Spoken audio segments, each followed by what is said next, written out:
Hey, welcome back to the Buck Junkie podcast. I'm your host, Malcom Reed. Got my fellow Buck Junkies here, Mr. Mark, Mikey, and Jamie. Fellas, how we doing this week? What's happening? Kicking it, man. Doing good. Kicking it. Another day above ground. It's always a good one, right? Yeah. So I figured today it was my week to kind of come up with a topic. The way we've been rotating this is each of us take a week and we kind of come up with a main idea that we want to talk about. And it was my week this week. Since I missed last week, I wanted to, talk about something different that's new to me, and it's going to be, turkey hunting. I know we're the Buck Junkies, but when it ain't buck season, we got to hunt something. Got to shoot something. And so turkey season's right around the corner, and I'm brand new to it. So this is going to be about turkey hunting 101 today, and I'm hoping y'all can point me in the right track. And this year's going to be my year. Mikey's telling me he's going to put me on a bird. So that's what we're on going to vacation. This is what you thought about with turkey hunting. Yeah, that's. I actually didn't think about it until this morning. They told me it was my week to come up with a topic. I was like, well, I had a couple other ideas, but turkey hunting was on the list, so that's what I want to talk about. Because we got 2 or 3 weeks and it's open. Yeah, it opens. It won't be long. March 15th. Yeah. Is Sneaking up on us. Yeah, that won't be long at all. So I'm ready. I think I got some of my basic stuff. We're gonna get into all that here in a little bit, but we got a few other things we want to talk about first. Jamie, what's the first topic we're gonna hit on before we get into the main turkey talk? Something I've always wanted to do, but hadn't really. It's really a technique to it, I guess. That's shed hunting. Shed hunting. Oh man, that's what we on the board with this week on the Who's on the Board segment. Hey, I done pretty good last week. Yeah.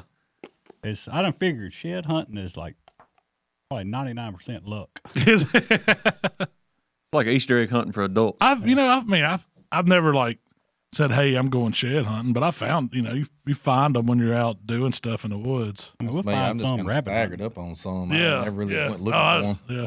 So you went out on the land specifically looking for drops, right? It's a little early, like first part of March. It's supposed to be like the best time, I guess. But we went 2 weeks ago down to your place, and I found one a couple of weeks ago, and then 2 weeks ago we went back and I found. You should have brought some of them in here and showed what you found. Show and tell. Hey, back in the office. What did shed hunting for you entail? Did you just go take off walking, or did you have a specific thing you were doing, or what is it? I just went out to the big food plot right there at the plantation stand, we call it, and started walking around. To me, I'm about half blind, so it's easier early in the morning, late in the afternoon. You can see the sun kind of shining on it, and you just start making a pattern and looking. I got my wife's basset hound, weenie dog, beagle / whatever train shed hunter. I'm trying to train her. Did she find one? No. She attempted. To get there. Yeah. I think they got to be pretty fresh for the. This was last year. She had. You don't think you found any that was a fresh one? I was not this year. Well, you know where to look. Yeah, you found. I don't see. What gets me though is how have we, as many times as we've been out in that plot, where you found some of that, never seen them. And I know there's one specifically, a pretty good shed. Yeah, we had 5 points on one side. I don't know how we've all ridden by this thing and walked by this thing all season long. I know me and Mikey been over in that exact corner, and Mikey actually put a piece of rebar in the ground over there marking old pipe. And that one was, 10, 15 feet from it, maybe? Yeah, probably so, yeah. But you found one earlier in the season where you were just sitting in the stand. Yeah, I was sitting in a stand, just got my binocular scanning the field, and I kept seeing something white. And I'm like, man, I know that's a shed. I'm like, there's no way we've hunted this stand half the season. I hunted it the day before, didn't see it. And nobody's seen it. And actually, while I was walking to get it, I found another one. You got better eyes than you think. Yeah. Just got lucky. He's got luck is what he's got. I didn't get lucky on deer killing this year, but you got lucky on. You got some horns. I'm gonna eat horns, I guess. Mark, you found some too, though. Yeah. No, when we was old deer, we was planting the trees. We we had time to spend that Friday out there. We got all the trees planted, and heck, I'm gonna walk around. We've never really on that newer property where the sagegrass field is. We never really walked those thickets. I mean, I've walked through them looking and stuff like that, but really not pay attention to it. So I got off in that pine thicket and found a good trail in that pine thicket and was just walking it, and ended up walking up on an 8-point in a pond. It was whole body. I guess either something got it or none of us shot it. I don't know if maybe it come off a neighbor's property or something like that, but we found a whole 8-point in the pond. Was it in the water? Yeah, it was in the water. It was stout smelling. How much of it was decomposed? Or it still had fur on like the. So it was a this year deal. Yeah, definitely. After Christmas deer, most likely. We've been down there. I mean, hunting season's only been over, 3 or 4 weeks now, I guess. So I mean, it was maybe still somebody shot intact. it. Yeah. I pulled the head off of it and got it up there and threw it in the back of the side-by-side Mikey, which he appreciated that. But had something been eaten. I mean, do you think something drug it down there, or it went down there and died? No, it went down there and died for sure. It's kind of similar situation. Are they going to go to water if they're injured? And I think that's where it laid. And, I mean, you could tell stuff's been eaten on it, but it wasn't dismantled or anything. Like coyotes ain't drug it off or nothing like that. But walked that ridge right after that, and just one of them places. Man, if the shed's going to be here, it's going to be here. And sure enough, there was one laying on the ground. I picked it up, was looking at it, and I told Mikey, I said, "Here's one." And as soon as I looked at Mikey, the other one was 10 foot from it. They were both matching. So set. That was a set. Yeah. So like you located kid or something. He was jumping around. I found 2. Heck yeah, I was tickled to death. Did you find any, Mikey? No, I wasn't looking at him. I was looking at the fields down there. Mark was more walking looking for those. I just walked off the hill looking at the, at the plot, seeing what they were doing. And heck, I've never found one. Now that's been like one of my goals for years. Like I want to find a matching set. I want to find a shed. Period. I mean, we find them rabbit hunting, but as far as like me actually going out and looking for sheds. I actually started doing that with my friend Darren over at Hardin Point. We was over there one weekend and just rode their food plots. And it's on 10,000 acres. It's a whole lot easier to find sheds and food plots. So were you riding around, or were you just walking, walking the edge? Once I found the other day, me and my wife and daughter, we went down there. We was walking. Yeah, just park side by side and take off. Yep. What do you think the main thing on finding shed is? I guess is knowing there's deer there. I mean, I'm no expert by no means, but I've been kind of reading on it, and they're saying same thing like Kevin told us on deer bedding down. Look for sheds on a south side facing hill, because in the wintertime you got more sun on the south. I guess you do east or west, and they'll bed down. A lot of times fall off where they bed down. I had a different theory. What was your theory? I was walking the fence. Man, if they're going to jump a fence, it's going to jar them loose, Well, that's what I was kind of thinking. If you know where they're crossing, the paths they're going, you kind of take that travel, find the old deer trail like you did, and just follow it and see what's happening. Because, I guess trees could knock them off. They decide they're going to rub up against something and knock them off. Who knows why they fall off close together? You can shoot at one and take off running. You can do that. I've jarred and set off before. I've had that happen to me twice. Shooting a buck late season, and they fall off. No, I'm hoping to try to get down there this weekend. And you're gonna try it again? Yeah, just walk. I mean, that's something that I think we've gotten out of the habit of doing, is actually walking the property. We're all the time out on tractor and side by side and stuff, but man, you can see so much more. Just take the time, walk the property line.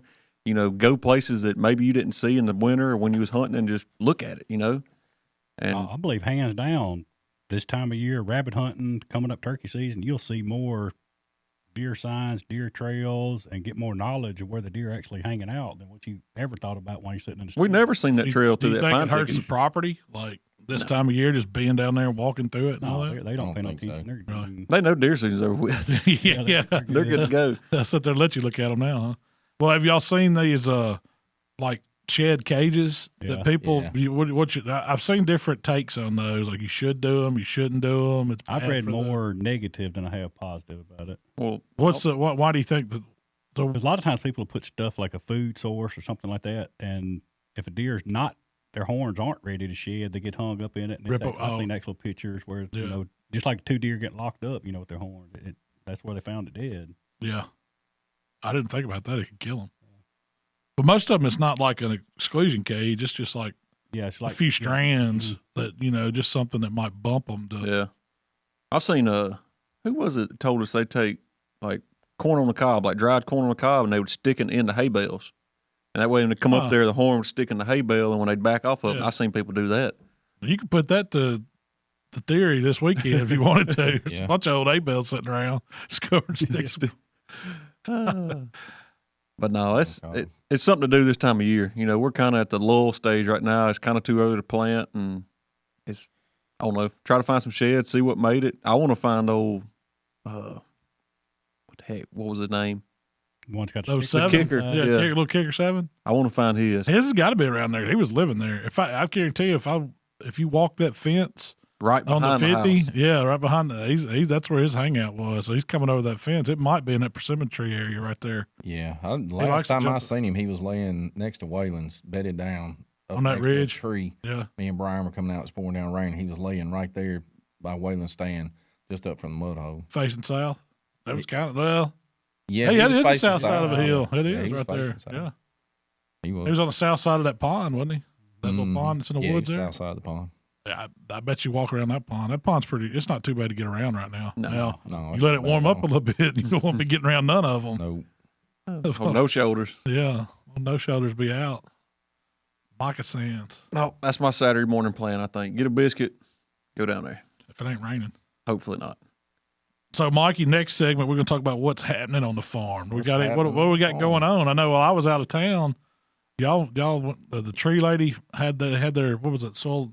Malia had that soil and water conservation. Yeah, tree giveaway. They give away the trees, so we took the trees and we planted them. We planted. I don't know. We probably planted 60 trees. Yeah, Friday before last. Yep. So we put out the sawtooth oaks. Made a couple of clusters of persimmons. Yep. Tried to be strategic about it, as best as we could. Some of the other ones we just, we kind of filled in. We went back and checked some of the trees that we had planted before, seeing if they had made it or not, and went back and flagged those, and we didn't, you're going to lose some of them. They're just more made it than I thought would. Yeah. But we just kind of filled in those gaps, in those little clusters that we planted last year, filled those back in with new trees, and hopefully they'll take. But yeah, that's what we did last week. Like this week, we'll probably, we'll go through and winterize our stands, get gas bottles, get the heaters out, try to spray them down for, keep the bugs and wasps and things like that out of them. And if we can do any repairs to them now. Didn't y'all lay some trees down? Didn't you go down there one day and y'all laid some down? We hack and squirted. No, we poisoned some. Yeah. I think we talked about that, but we went through through that last week. You don't want to know how many we poisoned. No. These were trash trees. They were just those sweet gums or Yep. poplar or ash, something like that. They weren't we went not through desirables. We did the hack and squirt method, which is just a squirt bottle and a hatchet. And that's it. You depending on the diameter of the tree, anything 3 inches and under, you hit it once, and you just kind of put a few squirts in there over the top of your hatchet, and that'll kill that tree. It takes it. It depends on the size of the tree, but usually by the end of the year they're dead. Yeah. And they'll still be standing, but they're not going to put on any foliage or anything like that. So it lets the sunlight come down in there. Eventually they'll fall down. So they'll go into the ground and make the ground better. So that was one thing we noticed when we were doing that is that little section of trees between the pond stand and Wayland stand. That's where we were working it.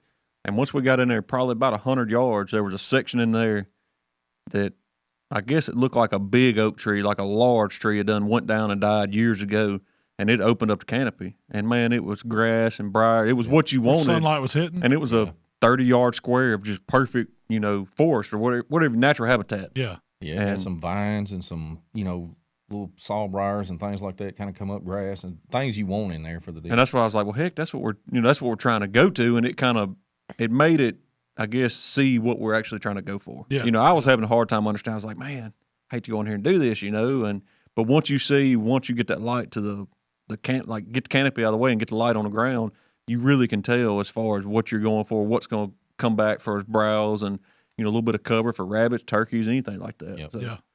it definitely is going to pay off. It's just going to take some years. It's just like we met with Kevin from the Corps Engineers. Me and Mikey met him down there last week also, and I never thought about, you see a small oak tree, a little bit bigger than $50. That's just a young tree. But he's like, that tree could be anywhere from 5 to 25 years old, but all the other stuff around there is taking nutrients from it. Yeah. Just like a runt. So your oaks can't grow because you got all these crap trees. Sweet gums. Yeah. I had no idea it was that many sweet gums down there. It is ate up. So this is going to take us into that next segment about recapping what y'all talked about last week, but what did the forester say, or did y'all ask him, like, why are there so many of those species of trees that have come up? Is there a reason behind that? Is it just nature? Well, Kevin, they do that in all woods, or we didn't ask that to Rob last week, but Kevin, the guy that we met down at the biologist. Yeah, well, he was actually a forester just like Rob is, but we talked to him down there on the farm, and that's what he said about like sweet gums and things like that. They don't have they're not produced from an acorn, so they're more like a I forget what he called it, but it's a little bitty windblown seed. The ball is not the seed. No, It's what comes out of that ball that'll float out, and it'll go on the ground and just lay there, and then, you know, it's kind of like spreading grass seed or something like that. You know, it'll take off quick. You know, so they're more abundant and than like a acorn tree. Yeah, versus acorn sitting there, if it gets too much water, well, it's going to rot and it's not going to grow. Yeah. So, What do you think? I mean, look how many animals eat acorns.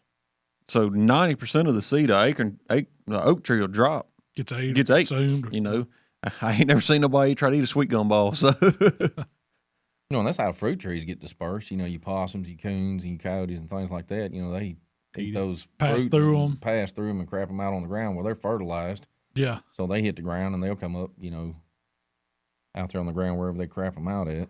I mean, that's why we're finding persimmons we found, just because that's happening. Mm-hmm. Different areas. They just like to grow on the edges, it seems. You don't see them off in the woods very often.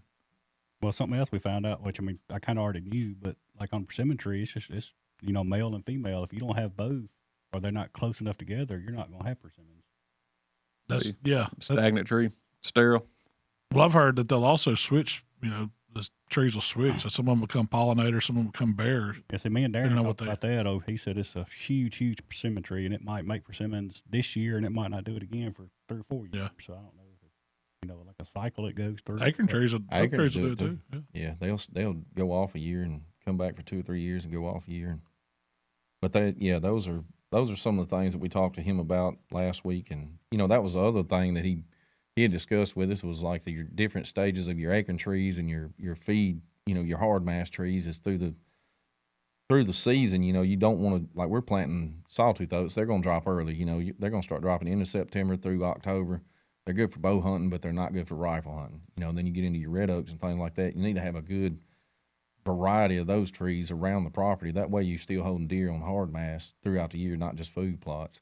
And that's what we're going to do with, you know, with the new property and eventually maybe with the old property, is to make sure we get those thinned out where those regenerative trees are able to get up. We're not going to see it. It'll take them 25, 30, 40 years for them to get up and start making acorns, but we can start saving those trees in those woods and letting them grow now, and the boys will be able to hunt over them for years to come, their grandkids. So, what age does a tree like that start making acorns? Like the sawtooth oak's about the 3rd or 4th year, depending on how big it is. I know some of them, it took a little longer. They were runny trees. They were not no bigger than my arm. When they get up 10, 12 foot high, are they going to make an acorn that year? Yeah, they will. So that's, you know, 3rd or 4th year, isn't it? Yeah, those will for sure. You know, but red oaks, they're not. Yeah. So I'm just wondering, with those sawtooths being planted, you know, how many do you have to plant in order to take pressure off your food plots in that time? You know, because that's when our food plots gets hammered. You know, that bow season time, them food plots are just coming up, and hopefully these sawtooths will have enough on the ground to where they'll start pulling some of that pressure off these food plots. We saw it last year just with the persimmons. Like, we had cameras on them, and the deer switched, so they were hitting the food plots hard. Yeah. But then when the persimmons started putting it was the muscadines first. Muscadines first, and then the persimmons. And then they went to that, so they took some pressure off. So it's got to, as those sawtooths start dropping, it's got to pull some pressure off your plots. Because the deer, they got favorable stuff they want to eat different times of year. I think our plots got hit harder this year than they ever had before. I feel like we just had the number of deer there. We saw how many was on the place. I mean, when you got that many does, there's nothing you can do about it. And that's, you know, the farmers that we've talked to, like talking to Miles or some of these other people that we know that grow stuff, they said in that area, so you're not going to be able to grow unless you've got just a huge tracts of land. The deer, they're eating everybody out like that. So there's nothing you can do about it. We've got a game plan for that. We got a game plan, yeah.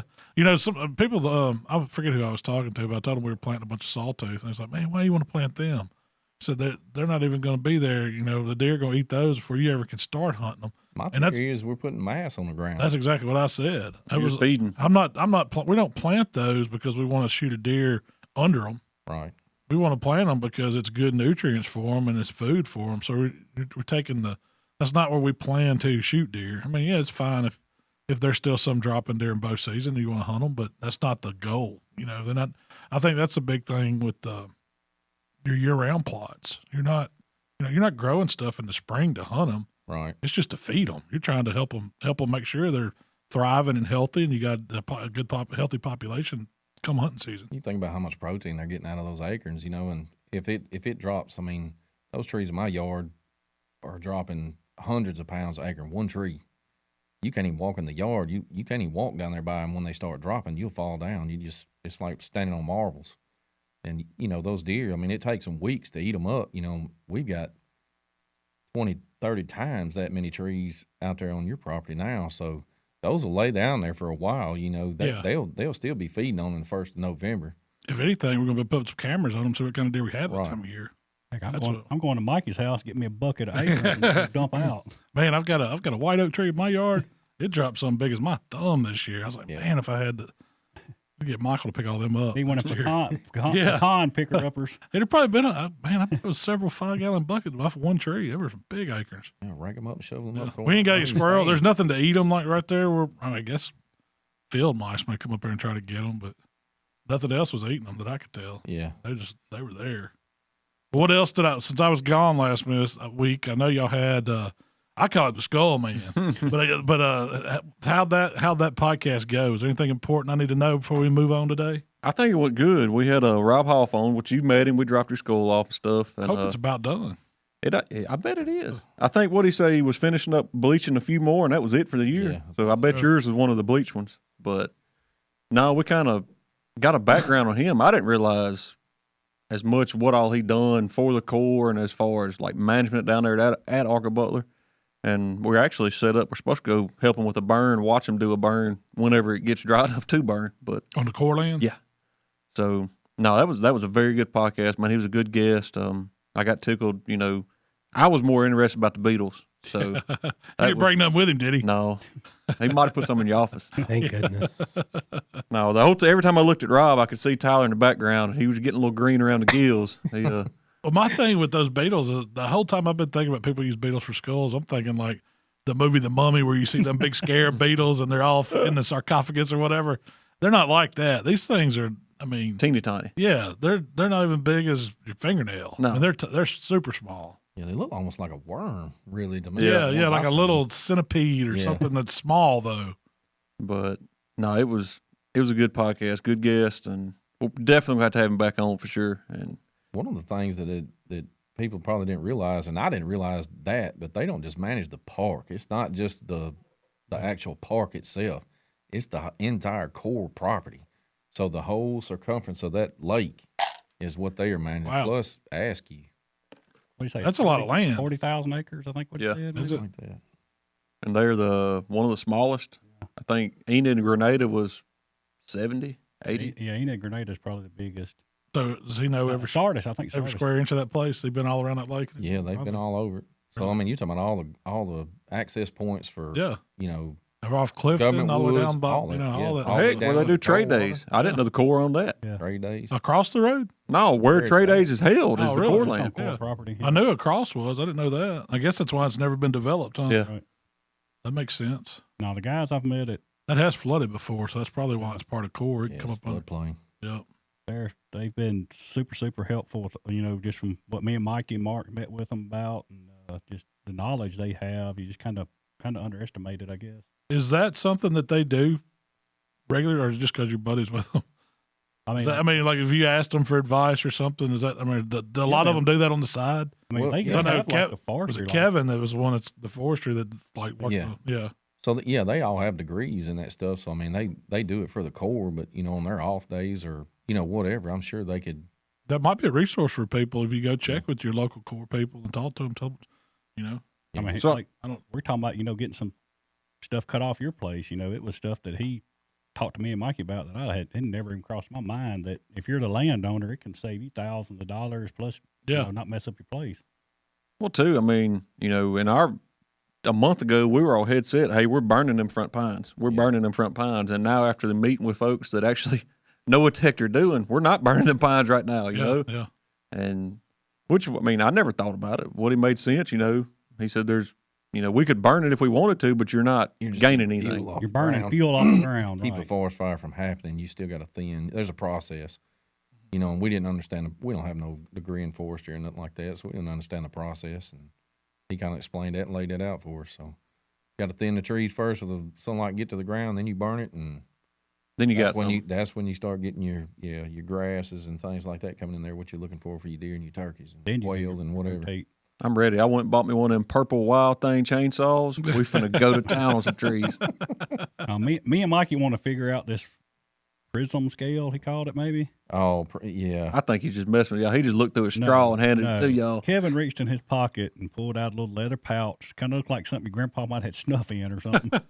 And it might have been his grandma or grandpa's glass lens. That's what it looked like. And he started looking through it, and you could see his lips mumbling like, he was counting. I said, I want to see what you're looking at. Yeah, I couldn't see what he was looking at. It looked like I was looking through glasses. I couldn't tell nothing. No, when I looked through it, I couldn't tell nothing. I just kind of looked over at him and handed it back to him like, all right. Yeah, it looks good. That's good. I see there's too many on that side. Yeah, so whatever the number was supposed to be, we were like almost 3 times the number. So we're definitely overpopulated. Trees. I've never heard of that. That's interesting. Either way, he made me and Mikey look pretty dumb. I still haven't figured it out. Well, moving on, today we're going to get into some turkey hunting. From a beginner standpoint. Like, y'all don't understand. I don't know. I mean, I know very little about turkey hunting. Last year I dabbled a little bit when Mikey was taking the boys hunting. I went out there a few times, and I tell you what, hearing a turkey gobble will make the hair on the back of your neck stand up, and your blood starts boiling. I promise you, it's one of the most exciting things I've ever heard. I can't imagine what it's like to shoot one. It's unreal when you hear that first turkey gobble. If you've never heard one, going out in the morning and right after the sun starts cresting up, and some of them do it way early, and some of them it may take them a minute depending on where you're at and how pressure they are. But that turkey ringing out across that, it just, I don't know. There's nothing like it. It's on it. You can't explain it. It gets you wound up. You know what you're trying to hunt. Deer hunting, I mean, you assume there's deer around you, but there's no telltale sign to know that there's an animal out there. Turkey hunting, they gobble. You know it's a turkey gobbling. You know he's somewhere out there. So it's one of them things. Like I'm with Mikey. It does. And growing up hunting with Daddy, we used to go down to Ashland, and it's some of the biggest hills in Mississippi. And when they gobble across them hollows, I mean, it sounds like he's right there, and he might be 300 yards away, But it's something about it for sure. That gets me into the kind of the first. I jotted down some questions, like from a inexperienced turkey hunter, stuff I'd like to know. First off, you need some turkey. You said you got them if they're gobbling at you, right? But what kind of land or habitat is best for hunting turkey where we are? I guess in Mississippi. I guess it's different wherever you're at, but we're in Mississippi. We're hunting these hill turkey where we're at. I guess you call them. What do y'all think's idea, just from y'all's experience? And it's a variation of habitat for them, just like it is for deer. I mean, some of the habitat is good for killing turkeys in and roosting in, and some of it, you want to have different stages of habitat around your property for them to be able to, like the hens being able to nest. So, you're promoting that hatch and helping them, raise those young and populate your property a little more. But like as far as like killing them, you got acorn trees, you got food plots, you got things like that around. They love roosting in trees, so they like to be able to see where they're going down at, what they're looking at, because they're real skittish, because coyotes understand them and know they hear them just like we do, so they can be sitting there waiting, and when they hit the ground, they're real skittish about coming down on the ground. So they're real particular. If a turkey could smell, you would not ever kill one. No, we'd never kill them. No, you'd never kill it. And two, you talk about the habitat. I think a lot of it is you need to know the environment you're hunting. That was one thing Daddy always taught me was, turkey hunting, you need to know if there's a ditch out there, if there's a ridge or a bluff or drop off, a fence. That turkey ain't gonna cross it. So that makes no sense to me whatsoever. Deer season, we see them cross ditches down there. We see them jump. If it's turkey season, I promise you, they won't do it. That gobbler will not cross that creek. I've seen it to where, like, me and Daddy's had a gobbler probably just outside of shooting range, walk back and forth on the other side of a down oak tree, and he'd jump up on it, jump right back. Would never cross that ook tree. Wouldn't get any closer. It depends on the caller. I've caught them cross ditches. Well, so going back to knowing the terrain and stuff, I guess, would you say scouting is one of the most important things you could do to get started? Like to learn where you're going to turkey hunt? First you establish there's a pretty good chance there's turkeys there, but you got to go figure that out. Then you got to know the land, right? You got to know what you're hunting and where you're hunting it, So But you don't scout like you do a deer, like you go out and see trails or stuff like that. Like most people I know that do they'll ride around in the mornings before season and pull over on the side of the road or stop on the side by side and get a hoot owl call or something and make, try to locate them. Try to locate it that way. It's scouting, but it's a different type of scout. Yeah. Yeah, you want to know where they're feeding at. I mean, so you want to know if they're in those food plots or they're in those old bean I've fields. rode by fields and seen turkeys out in fields, stuff like that. But that's how you're going to pinpoint them. Yeah. Well, man, it gives you a good chance, put your bird seed out for them and stuff like that. You're trying to get me in trouble now, right? But you can find roost trees and things like that. I mean, you go walking around like Mark was talking about, you want to learn your property. So while you learn your property, look on the ground. You see droppings, like a massive amount of them under a tree. They frequently use that tree. They don't always roost in the same spot. They're allowed to roost in that tree this week. Next week, they allow them not to be there. So, they do have different places that they go, and it depends on what kind of pressure they're under. Yeah. But that's what's got me wanting to hunt them is seeing them during deer season. I mean, I can't tell you how many times we've been in the stands just this past few years and seen just flocks. I mean, I've seen different groups of all hens. I've seen, some Jake groups. I've seen some old Bachelor Tom groups. But watching them and seeing how they're in the food plots when I see them or riding around. But most of the time, I guess they're after insects or whatever's on the ground. I don't think they're eating what's coming up. I don't know if they eat the vegetation as much or not, if they're just eating seeds and insects. But it seems to me that when they come down, like you said, out of a tree, they'll work a food plot and then they're gone, Yeah. That's kind of what I was, just from going where I've seen them before, I kind of got an idea where I think they may be and start from there. Well, like middays, that's a lot of the reason why you see turkeys like out in a field in the middle of the day. Once that dew's gone off the ground, and y'all walk across fields before, you walk out there and bugs start picking up and flying off. They're out there chasing bugs. Yeah, spiders are everywhere, and they're after all of it. Because that's a high protein food for them, eating a grasshopper or some kind of bug that they catch. And I've noticed them on the roads, like riding in and stuff over by the ponds. I mean, anytime there was some dirt, there's turkey scratch in it. They like that. Well, too, we were talking about trying to locate them and stuff and getting better ideas. I've always been told to do like Jamie said, the crow call, a hoot owl, whatever, but do it in the evenings or try to catch them going to roost. Where are they roosting and pinpointing that? Then you do that several days in a row, you get a pretty good idea as far as location. But I mean, they could use that same spot. Then, like Mike said, they may not. But definitely let your numbers, how many's there, and what to do from there. Well, I'm gonna skip a little bit because this kind of falls into it. But one thing I wrote down was how much land do you need to hunt turkeys on? I mean, does that? It's like, it varies. I mean, if you got a lot of land around you, people that are cow pastures, things like just say you're 50 acres over there. If that's all you had to turkey hunt on, you would probably kill a turkey off of it. You can call it. That was my question. I know you can't trespass, but can you call that turkey off a neighbor's property and they're going chances of him coming over to you? Yeah. If you don't have a whole lot of land. I mean, yes. Yeah. If they're roosting around the edges of the property, I mean, I've hunted several properties like that where I didn't have it, 100 acres to hunt, and most of the turkeys were on somebody else's property, but they eventually came over and fed on that property, eating in, the bean fields or chasing bugs or whatever. And every now and then you'd catch one roosted on that property. You knew that you needed to get him before he, left the area. At that point, are you still hunting them or are you still trying to call them and get them to work? Because, once you get him located, you got to figure out what he's going to do. You may call to him and he may go down. This morning he flew to the south. Tomorrow morning he liable to fly off and go north.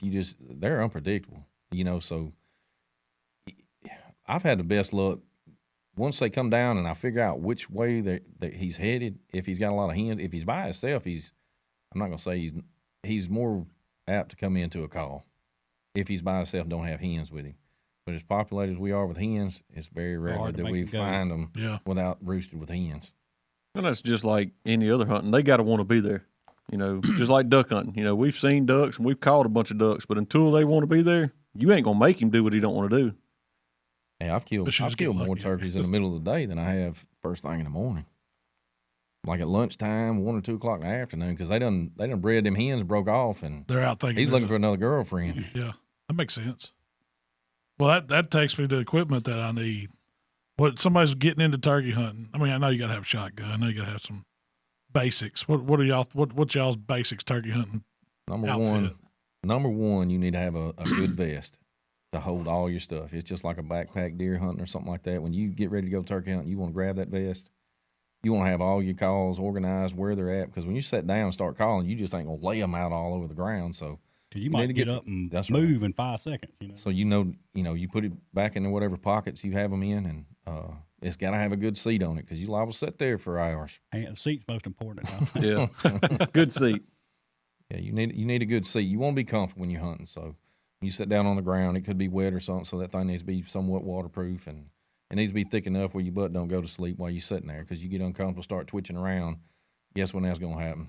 By the time he starts walking up, now you're twitchy and your butt's asleep and you want to move and you can't, and it just makes it uncomfortable. But there's a bunch of other, guns, calls. Clothing for me. Yeah.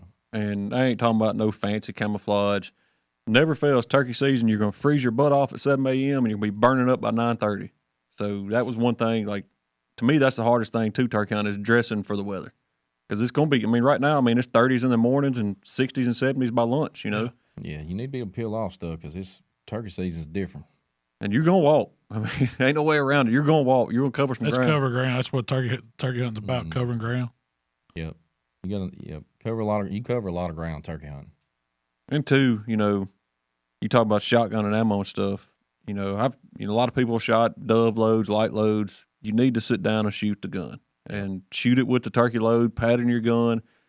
I've had one of the best pattern guns I've ever owned, and you could literally change it from a number 5 to a number 4 shot, and it'd shoot completely different. So definitely pattern your gun and get comfortable shooting that gun, because it's like turkey load's gonna kick your tail. Yeah, it's like holding a mule. What would y'all say the ideal gun and load is for hunting turkey Mississippi? Anything 12 gauge, anything 4 to 6, 3 or 3.5. But like Mark was saying, you got to figure that out. That takes some work. That's not easy. So when you decide to start turkey hunting, you're going to go through choke combos. You're going to go through shot combos. You may shoot an 1.25 ounce or ounce and whatever, number 4, and it patterned really good. And like Mark said, you can't find those. You go to 5s. The next thing you know, it's all over the board. High or low, whatever. You do not want to get into all that work and then get that turkey in front of you, and you failed because you didn't have the right combo. Luckily now there's a lot of shotgun shell companies that offer a combo pack, where you can buy one box and has 5 different loads, and you can shoot them and kind of get you a good idea and get you close. That way you're not spending $30 a box. Yeah. From what I priced turkey shells, they're pretty high. Oh yeah, the box I got, my mind went totally blank. They're like $50 or $60 a box. I had those TSXs. Yeah, shooting. Yeah. I had a Benelli Nova, and 3.5-inch number 5 Winchester Supremes was deadly. And I shot a Kicks Goblin Thunder Choke, and that was probably one of the best shooting turkey guns I ever had. It kicked you like a mule, but I think Daddy shot it once. He handed it back to me. But Daddy, I think last year he started shooting his 20 gauge, and he said it patterned just as good. From what I've been reading and looking on, there's a lot of people switching to 20 gauge for turkey hunting. A lot of them shooting 14 gauge now, because they've got those super loads. Is it tungsten, or what are those made out of? It's all kind. But they're good for in a 410 bore, 40, 50 yards. My 12 gauge, I shot at 60 yards, and I wouldn't be hesitant to make that shot. All day. It's pretty mean. I can tell you, shooting in a turkey. Oh, it's totally different. At 50 or 60 yards and shooting in a piece of paper at 50 and 60 yards is way different, because that joker's moving, that old head's bobbing back and forth and trying to make that shot. Unless he's just standing there with his head stuck up, you got to time that right. That's just not a point and shoot deal. So going back to calling, so now we talked about shotguns. How do you I don't know how to turkey call. I don't know how to use diaphragm call. What I started out with was one of these box calls that you can kind of squeeze and chirp with. I think just a hand box call is the best. Yeah. To me personally. I started messing with a slate call. Do y'all have a preference on which one you like to use, or what works best, or for beginners? Yeah, beginners, those push button calls, they do pretty good. If learn you the sound. You learn the sound. The best thing to do is get an instructional video. I say an instructional video. They don't have videos no more. Yeah, YouTube, whatever. YouTube, yeah. But that's how I learned. I got instructional videos. Night and Hell was one of the ones that I watched. That's how I learned the turkey call. So every evening when nobody was at home, you don't want to do this when you wife and kids in the house or nothing like that because you're going to run everybody out. But you sit down, you just kind of watch those things and listen to that call. And it's better to put it on something with some speakers instead of your telephone where you can really hear the tones of that turkey call and then try to mock that call and just keep backing it up, do it, and just keep backing it up. You just keep trying to mock that. And once you get you figure out how – mouth call is probably the worst one to try to figure out because you got to figure out how to put that – how much air to put over that call. Do you open your mouth? Do you close your mouth? And everybody's different. So – but yeah, your push button calls, that's some of the best ones for a beginner. Yeah. Slate call is real easy to figure out. You can about just put the stick to the, to the slate and it'll make a noise and you just got to figure out your tones from there. Box call kind of the same way. You just kind of figure out your cadence and your tones and, you go from there. And you don't want to sound too good. A lot of these calls, I mean, no, for real, a lot of these calls, you'll listen to these videos, and these guys sound awesome. I mean, and you got to hear that hen, and she sounds like crap. I mean, a hen will make the worst noises you'll hear in the woods, Man, it sure sounds good in the morning listening to her. I heard one time it sounded like she coughed in the middle of her. She just went to yelping and then like, she coming back out of the bar. What is wrong with that thing? And the turkey gobbled to her and not gobbled to me. And that's one thing is like, if you do get out there turkey hunting and you're calling, you do screw up, just go on about it. Like, them birds, I'm telling you, it's just like a duck hen. They sound terrible. You get some that sound good, but they mess up just like you do. It's not a perfect world. One of the main things you starting out turkey calling too is just like with duck callers, you see all this stuff on, and I'm not knocking nothing that's on the videos and stuff, but they're showing when the ducks are coming in and people think you're just sitting there for the 4-hour hunt just constantly calling. That's not the case. You need to make sure that you're not calling too much. You're trying to entice that thing to come on, that turkey to come on in. You're replicating a breeding hen. So she's just kind of sweet talking him and telling him, I'm over here. I'm over here. How many women you have? Just keep calling. Yeah. They're just gonna call once. Yeah. Those ones. That's a good way to put it. Yeah, the ones that wear your cell phone out. You don't leave that one alone. That's too good to be true. That's too good to be true. I ain't going over there, right? Right. You might have been onto something. No gobblers thinking. That old hen just put that cigarette out and got the cough, and she done got her round. She done. Right. She done had a few drinks at the bar, smoked a few cigarettes. She's ready to rock and roll. What about decoys? Y'all ever have any luck, or do you believe in using decoys? Is that something you should worry about? I think, again, it depends on where you're at. Yeah. Really? Government land, I'd leave the decoys alone. Yeah, I'm not taking one of no government woods. Just taking it in, Standers. Yeah. You might be asking for it out there on some cord land with the old turkey decoy. But they do work. I mean, turkeys see other turkeys. They're flock animals, so they're gonna come down there and see what's going on. And sometimes they work, sometimes they don't. We're gonna get one of them silhouettes this year. Let you hold it in front of you and see if you can walk up on one. I've seen them guys do it. Oh, they walk up point grab blank. them. Yeah. Everything works in the right situation. That's right. Yeah. In the right form. Yeah. That turkey man never seen a human a day in his life. I guarantee you all ours has seen us. Yeah. I think we probably seen 25 or 30 the other day when we was down there. They're there. They're definitely there. Well, that goes back to we like to talk about habitat. That's our thing.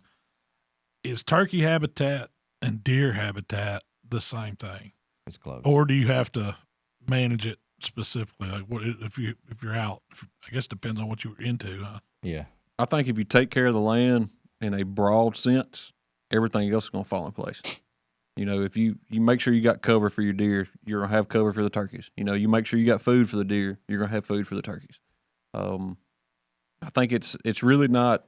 I wouldn't say what we're doing. We're not specific. I mean, yes, we're kind of dedicating our stuff to deer hunting, but we're not necessarily saying we're doing this just for deer. We're doing it for the environment itself.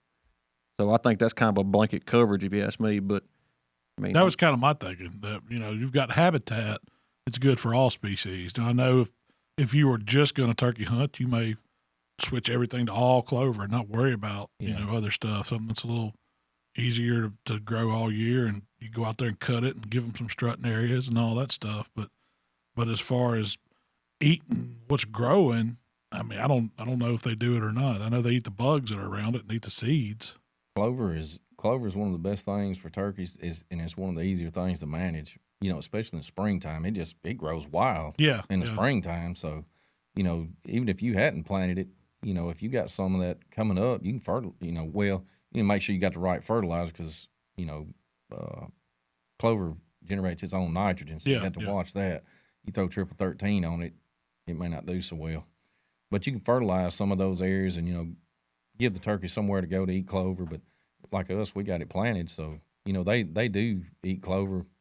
John, the biologist, we went to that food plot thing, and that's what he said is for deer, it's not the maximum protein, yeah, but for turkeys, it is great. Yeah.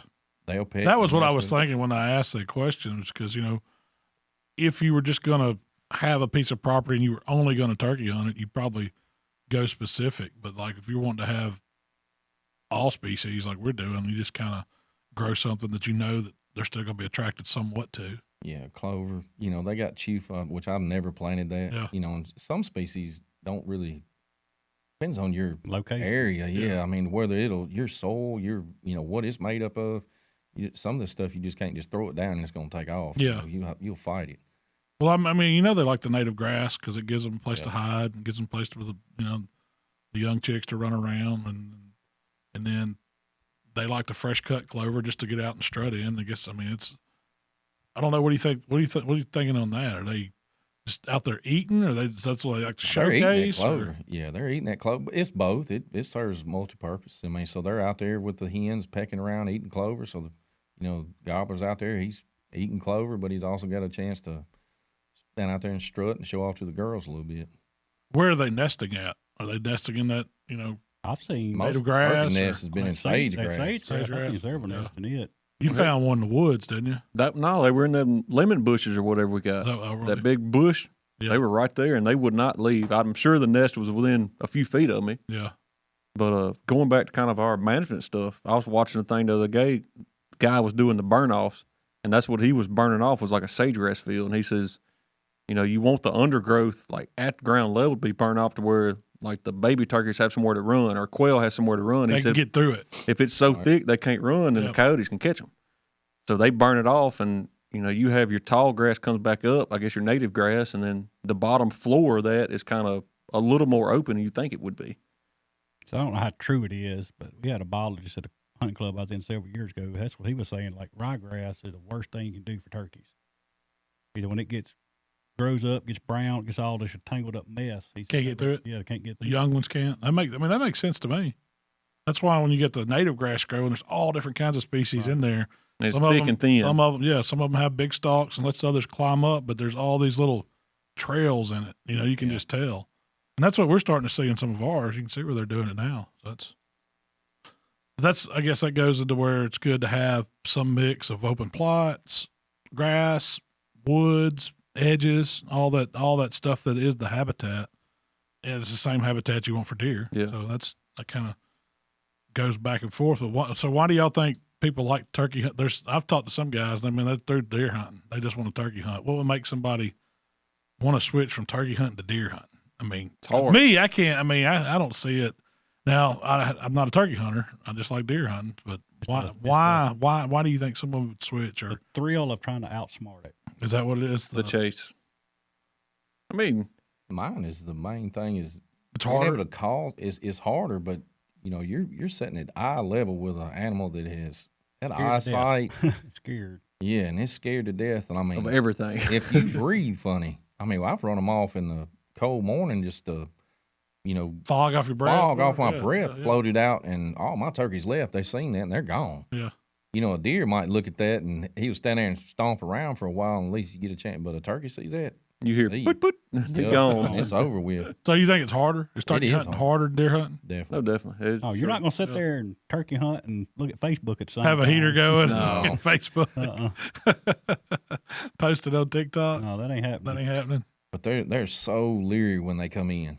I mean, they are a deer. It's an element of surprise. They just kind of stroll up, sometimes and just walk right by you stand. A turkey, if you've been calling to it, it knows where you're sitting at. It pretty much can locate you almost through the tree. So it's on high alert. Yes, it's on high alert. When it comes in, it knows, hey, I'm within about 30 or 40 yards of this thing. Where are they? I don't see the hen. So they'll hang up. A lot of times that's why they hang up. So you got to be slick. Got to be super slick. But y'all aren't making me feel better about killing it's the same. We can't just roll up on the golf cart and bust one. No, it ain't gonna be that easy. No. Sit here by this tree. We're gonna call one right to it. See, that's what's weird. You've been seeing these turkey while you're deer hunting, and they didn't act that scared. No, they just going around and never look up and look at you. Like you're sitting in a stand. I was like, I know that thing's got good eyesight. I got on orange. Yeah. How's it not spotted me? And they'll walk Totally different when turkey season gets here. I'm telling you. 10, 15 yards. They'll be all around you. That's what I've been in the stand. most of their predators are eye level, so they're not really worried about something up above. I mean, you ever hunted turkeys from there? I mean, I've gotten deer stands, tried to call them up, or hunted over a field where I've seen them before. I never had no luck with it. Really? I didn't try it a whole lot because most of the time if I heard one, I didn't sit there long. Yeah, you're closing. I have seen some people hunt them out of blinds. Yeah, you can do that. Y'all had any luck? I mean, used to, Daddy. That's what. I mean, he had a little portable blind, but now camouflage is so good now, and you're having to move a lot. Everywhere we've hunted, we've had to like cover ground, you know. And that takes me to this next topic. It's like, okay, what's a basic strategy for a successful hunt? We know I've got the gear. I know there's been some turkeys in the area. Walk me through what it would be like to try to be successful, to go out there one morning and time. I'm going to give you an example of an unsuccessful first. So I've been on a couple of them. No, this one could have been successful. So I was a kid, went with Daddy. Got up that morning. He went out on the front porch of our deer camp in Abbeville. He hoot owled, turkey gobbled. Oh, we got this. We took out, crossed the road, got on the government land on the property, walking. He owled, turkey gobbled. And I heard the turkey, the turkey was 100 yards to the left. Daddy said, I think he's to the right. And I was like, no, Daddy. Yeah, he is. Yeah, he is. Of course, I'm 12 years old. Daddy's however old. You ain't going to argue with him. So we go sit down. He calls, turkey gobbles. He's back over there where I told Daddy it was. Yeah. He's to the right. I said, no, he ain't, Daddy. He's right over here. We make a whole full circle over 1,000 acres over this turkey. Turkey stayed the same place? Turkey ain't moved. And come to find out, Daddy got him a brand new Walker's game mirror, and it was had it on one side. So if you're gonna wear a hearing device, either get two or realize the turkey's always gonna be the ear you got that hearing device in. He never wore it again. Never wore it. Nope. I switched from that to the ear muffs.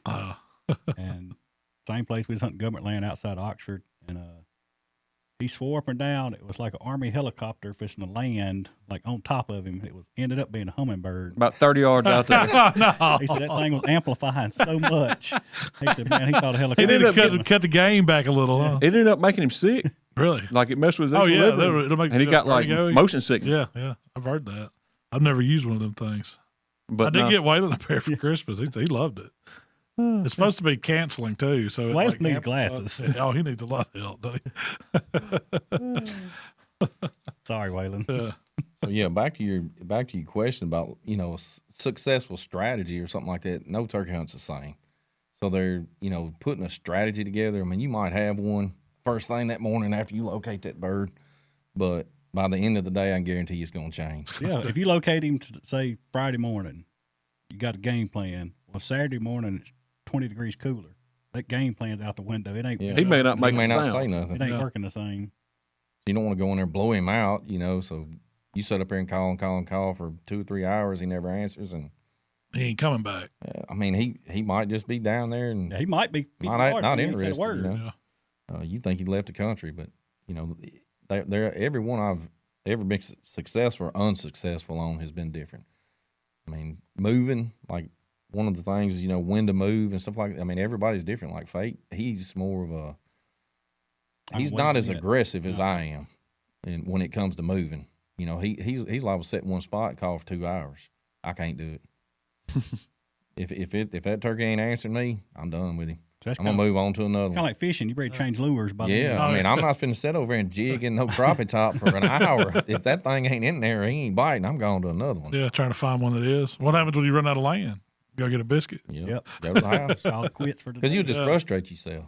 Yeah. I mean, you will. If you're at camp, you're there for the weekend. Yeah. If you go out that morning and you didn't hear nothing, go eat a sandwich, wait till the middle of the day, come back, get your crow call, get your Malcom, your box call, go out there and walk down the trails and see if you can get something to answer you back.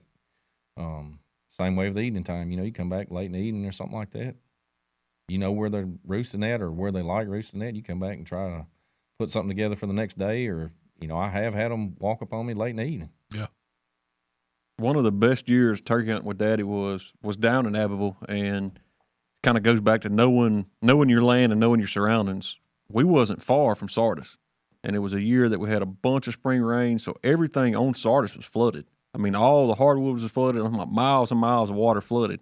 All those turkeys from Sardis were on our place. Yeah. And I mean, we'd see 20 and 30 turkeys a day. Like it was awesome hunting. You was gonna hear one every morning.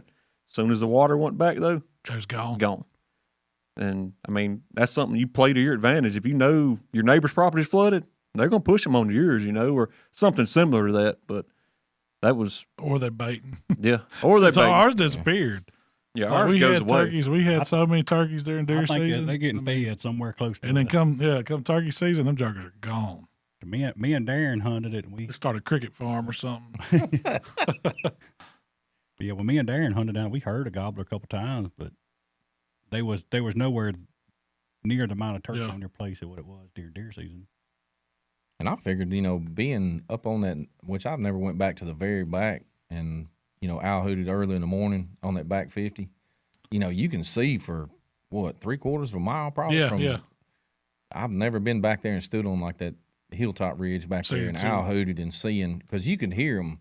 You can hear them from that far away, especially early in the season when there ain't no leaves. Yeah, on I was going to trees. say that's something to think about too, because early season ain't no leaves on the trees, and you can hear a turkey a while. We had one gobbling us back there last year. I tried to. That's where we was at. We went back all the way back to the ditch line on the fence and sat back there, and then the turkey was over on that land, but we never could get it. In that pine thicket. I'm pretty sure it was. And I don't know which way they went when they come down, but we didn't move. We just stayed put and tried to keep calling to him. And evidently, he either figured out what we were or decided he was not going that way. He might have just had some hens. Y'all sound like an ugly hen. Yeah. Oh, I had my old shaking gobble. I was cut He down. wasn't gay. He wasn't coming to a gobbler. I didn't know. I thought you ain't no turkey hunter. Waylon had the box, Michael had the slate, and I had the shaker. They didn't know what was going on over there. We'd have recorded that. We'd had a good video. Whatever kind of party. We'd have killed, and we had 3 decoys out, so we was having a turkey party. Y'all some turkey swingers. Hey, we had them talking to us for a little while. They talking about you. They wasn't talking to you. I wanted him to think there was a big boss one over there. I needed to come see who that was making all that racket. Well, he was gobbling that thing. He didn't want none of that boss. He didn't want none of them, yeah. But now, so I know we're getting close on this one, and I did something new we want to start talking about. I know we all like to cook. I wanted to do a little, go over a recipe or talk about something, what's cooking at camp. And so I thought about, this is one that I've had. One of the best ways I've ever had wild turkey, this gets me excited about killing one, is fried turkey strips and gravy. Now, I know we talk, you got a good gravy recipe. We can make that happen. But fried turkey strips, what's y'all's favorite way to eat a wild turkey? I know y'all probably done it. That's been it. Daddy used to cut them up strips and fry them, Hot sauce and buttermilk, marinate them a little bit. Used to it was you flour them pluck up the and fry turkey 'em. and got the whole thing, and that the past several years just kind of like a duck. You just get the breast meat out. It is not like a butterball from Kroger. I'm going to go ahead and tell you that. No. Yeah, no, that's for sure. I tried to cook some legs one time. And It tastes so tough. Yeah, there's nothing. It's just ligaments. It's not tendons and ligaments. There ain't much to it. But the breast is really good. Yeah. And it's not like Thanksgiving turkey breast Yeah. that you're going to see. It's a lot different color. But when you marinate it in some buttermilk, some hot sauce, and flour it and fry Breaks it it down a little bit. and then make you just some black pepper country style gravy to dip it in. That's, man, it don't get any finer than that. I need to do some turkey gumbo. That'd be good. Yeah. Why not? My brother Randy makes a turkey roll up that'll change your mind. What is it? How's he do it? Just kind of the same way you do a deer roll up, but not quite as much. Cuts the cream breast cheese. in the strips. Yep, cuts them in the strips, rolls them up, a little bit of cream cheese. He puts a pickle or a jalapeno in there, Yeah. wraps it in bacon, and lines them up on them wood skewers and puts them on the grill. Man, they are phenomenal. I'm all about trying that. That sounds good right there. They are phenomenal. You ever tried to deep fry whole wild turkey? No, Fate told me a long time ago when I first killed one, I was going to clean it out, pluck Yeah. it or whatever. And he was like, nope. He said, let me show you how to do this. He said, I've already done it, and it ain't no sense in trying. You breast it out like you do a duck. Breast it out like you do a duck. Same way. Just I cut- tried to do the turkey legs and smoke them. Yeah, that's what You go play somebody baseball gave with me them. some, and they weren't worth fooling with. I know why they gave them to me. Now, I've seen people like put them in a salt water and brine them for a day or so, and then boil them and pull it and use that meat into something. And it's pretty good. It's got good flavor. Make stock with them or something like that. I wouldn't try to grill them and eat them. Yeah. That was a fail on my part. But we're going to have to do the wild turkey gumbo. That'd be pretty good. They win. We got to get a turkey first. We got to kill a turkey first. Yeah. We're on a mission. So besides Buck Junkie, we're going to be turkey junkying it up here for a few weeks anyway. Well, you kind of started off with what you needed for turkey hunting. Well, the number one thing about turkey hunting is you do not tell anybody else you heard a turkey. Oh, really? Yeah. You didn't see You got to learn that rule. Don't brag about it. Yeah, no, they're extinct on your property. You have no turkey signs, no turkey whatsoever. You go to the government land, post the sign where you check in, and take a picture there. I killed him over on this government land. Yeah, down at Coldwater. Yeah. He was right down there by the boat ramp. Yep. If you want to burn a weekend of turkey season, take your shaker gobble, go on the government woods if you got any close to you, and when they come out there owl hooting, just do it all morning long. Oh, Keep them over on them government that's a woods. good way to get shot. Now, seriously, turkey hunting probably more. It's about like crappie fishing on land. Yeah, they take it more serious than duck hunting or deer hunting any day. Well, I'm new to it, so appreciate y'all giving some words of advice today, and we'll let you know how this turkey adventure goes. Hopefully we'll get some good footage of it this year. I've been around Malcom long enough. If he sees a turkey, he's going to spill the beans. Yeah. Man, you know that. You can believe the turkeys we saw. I need to go over to the neighbors and make sure they ain't got one pinned up over this year. Man, we did chase one. In the I pinned my driveway. backyard. He would gobble at me every morning, and as soon as you got out of the truck, the reason why I found it, I know we're going over a little bit, but Mikey had took off with the boys one morning. I said I was just going to sit around the house. And I went out there and slammed my truck door, and Joker gobbled at me. I was like, oh. I said, man, I got one right here on top of me. So I went to get my vest on, getting all my stuff, put it in, load my gun.